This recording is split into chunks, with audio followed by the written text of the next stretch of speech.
The clock struck midnight, and Emily found herself alone in her old Victorian home on a bitterly cold winter night.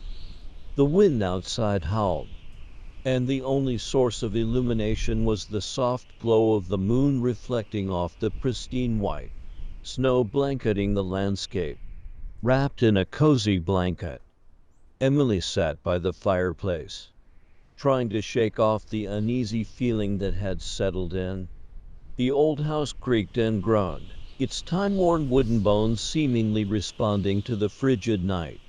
The silence was broken only by the occasional gust of wind rattling the windows.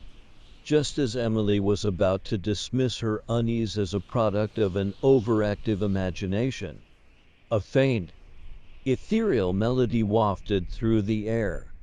It was a haunting piano tune, distant but unmistakably real.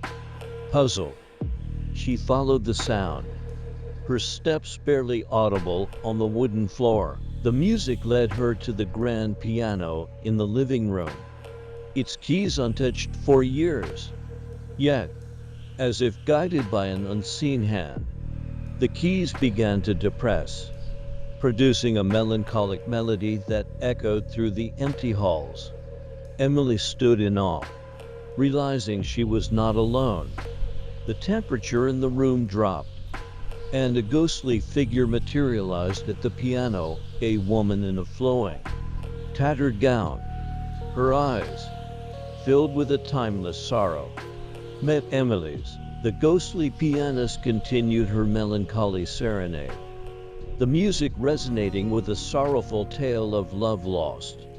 "I've waited for so long," the ghostly figure whispered, her voice a soft breeze in the quiet room.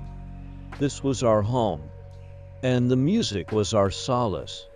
He promised to return, but time stole him away. Emily, both captivated and unnerved, felt a profound sadness in the air. Suddenly, the ghostly figure faded, leaving the room in silence once more. Emily, now filled with a mix of wonder and trepidation, noticed a flickering light in the hallway. She followed it, finding an old photo album open on a dusty table. As she flipped through the pages, she discovered the story of a couple who once lived in the house.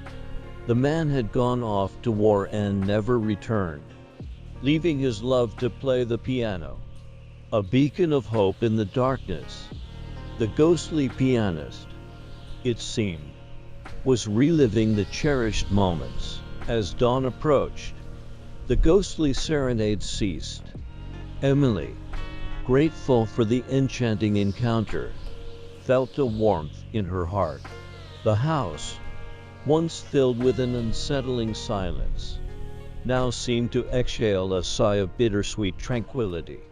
The ghostly adventure, a poignant interlude in the winter night, left Emily with a newfound appreciation for the stories etched into the walls of her home.